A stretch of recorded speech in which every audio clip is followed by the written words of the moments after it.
Hello everyone and welcome back to another Minecraft update video. It is Snapshot 20w18a and in this one some big changes to Redstone, specifically Redstone wire and the target block.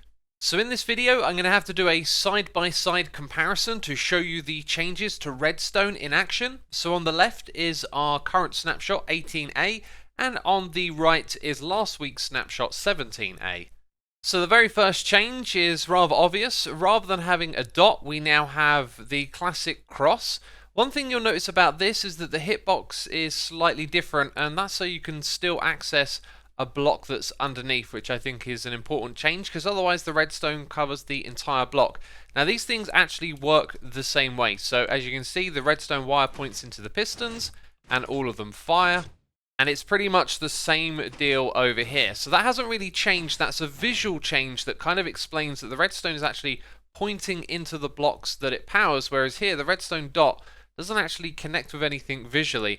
Now the next change is to the target block. It's now going to be conductive, which means if you give it power, it's going to be able to pass that through a repeater, a comparator, and power blocks that are attached to it. So here in 18a, you can see the target block now conducts power, just like I described. Here's another change as well. This is all about where the redstone wire points to. So this redstone wire at the top here, it kind of points into this fence gate in the same way that it points into the target block there. So now when you power this, it opens the fence gate. I think that change makes a lot of sense. And over here, you'll see that neither of these power the piston, although the change only applies to the glass. So yeah, this seems a quirk that only applies to blocks that don't conduct the power. I have no idea why that piston is getting powered like this, but there you go. That's a thing that's been removed, and here's how it used to work with the fence gate. It didn't actually open it. The way in which Mojang described this on the blog makes perfect sense. Essentially, because this is a glass block, it's only a visual redirection, and that redstone is still like this wasn't even here. That's the idea. So I've noticed here the hitbox isn't like on the other screen, so that's a change. And also this hitbox now goes upwards for the wire along the side there. So if I hit it here, I can actually break it rather than interacting with the block behind it.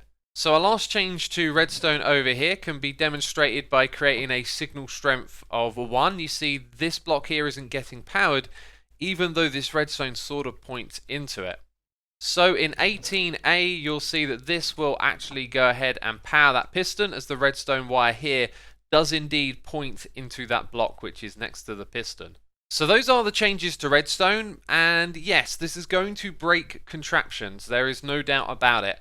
However, Mojang put out a statement a while back stating their intent to try and make these things more intuitive for new players and more consistent overall, and I think these changes go in that direction, and of course they're listening for feedback from the community. So I know what can happen with these changes. People can get really upset and rash because, you know, their contraptions break, but I think stuff like this makes so much sense. When it was a dot, it wasn't actually pointing into any other block, so this is far more intuitive for new players, and so I think these changes are for the better. But yeah, let's work with Mojang and not get upset about this. I would, however, like to poke a little bit of fun at Mojang just for a second here. I mean, the target block wasn't added in 1.15.2. Just felt like pointing that out. I would also like to share with you this little discovery. I don't think it was added in this snapshot, but look. Locked by another running instance of Minecraft. So because I've got this world open over here, I can't open it in this one. So as of recording this clip, I've actually finished recording the video, and right as I'm about to render and upload, Nembomb reaches out to me and points out a change that wasn't in the patch notes.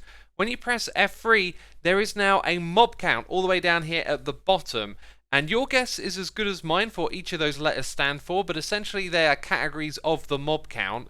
And C is higher than SC, and I don't know what either of these things stand for. M also appears twice, and there's A and W and C, so I don't know what those categories stand for, but if you got a good guess, let me know with a comment down below. And now let's just continue with the video.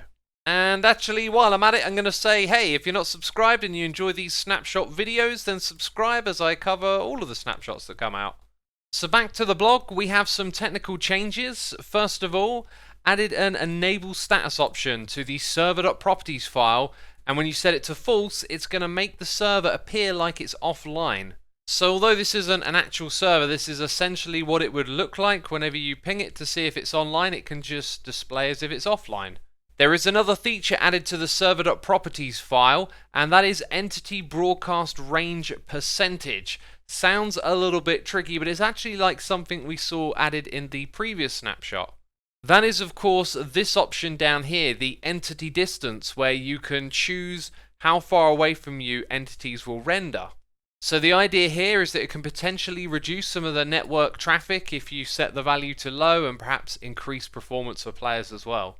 There are also changes to advancements. This stuff is always great for map making and data packs and extending the functionality of the game. There are extended entity checks, which I believe means that you can now look further into what the entity that does the advancement has about them. You can query if they're holding a particular item, or perhaps they've drunk a potion of invisibility. Something along those lines is now able to be checked in the advancement system. The advancements will now also use the same syntax as loot tables. Now this just means the way that they're written. If that adds more functionality or not, that's something I don't really know about. And there's now a list of extended triggers. I really don't know what any of this is down here, but if you do and you want to get the ins and outs, then be sure to head over to the blog. It'll be linked in the description box down below. I'm not 100% sure this was actually added in this snapshot, but we are underwater and the chain block can now be waterlogged. The chain block also has sounds when you place it, when you break it, and even when you walk on it, which is kind of tricky to do. There we go.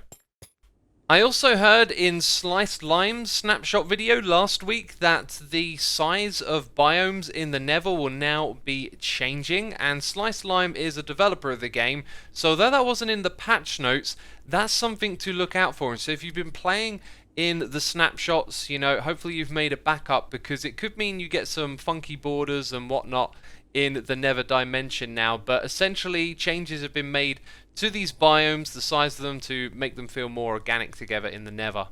And while we're here in the Nether, there have been some changes to the rates at which mobs spawn. Warped forests will not be spawning as many endermen. Soul Sand valleys have been reported as spawning too many ghasts, and so you can expect to see less of those mobs spawning in those biomes. Time for the bugs. This one right here is a very old and classic one. If you're building at the very top of the world and you try and place a block, it tells you the height limit is for 256. The thing here is, though, I can't actually interact with the crafting table by right-clicking, and that's considered a bug. That one's been fixed, and supposedly this one has as well. So I've got Fortune 3 on this axe, and if I actually get a drop from any of these, like that, it will often produce a large amount, 6. So essentially you can kind of infinitely duplicate these. A change to how zombified piglins spawn. Well, they won't be able to spawn on top of these nether wart blocks, which piglins and hoglins couldn't, but these ones could, and you know, they're essentially trees in the nether, so that change has been made.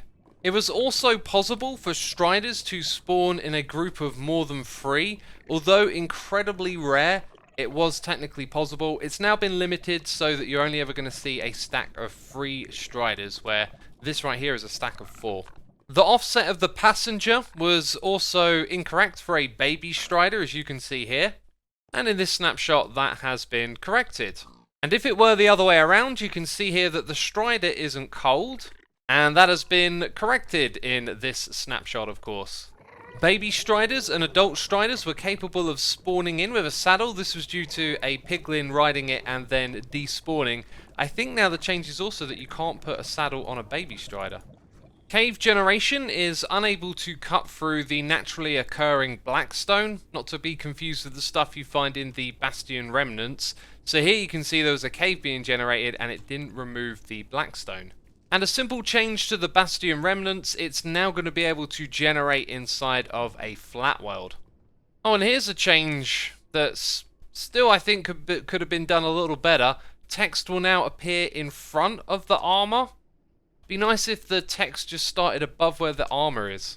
There were absolutely loads of bugs fixed in this snapshot, but I picked out the most relevant ones. For example, there are other things like the use of language, spelling and capitalization, minor changes like that. If you want to see them all, go check out the blog post. But if you've enjoyed this video, be sure to leave a like, because this is the end of it right here. And if you're looking for something to watch, I've recently posted the Best of Asuma Hermitcraft episodes 1 to 10. So if you enjoy the Hermitcraft series, want a bit of a recap, then there's a link in the description box down below and on the screen. But that's it. Thank you for watching, and I'll see you next week with another one, I hope. Bye bye.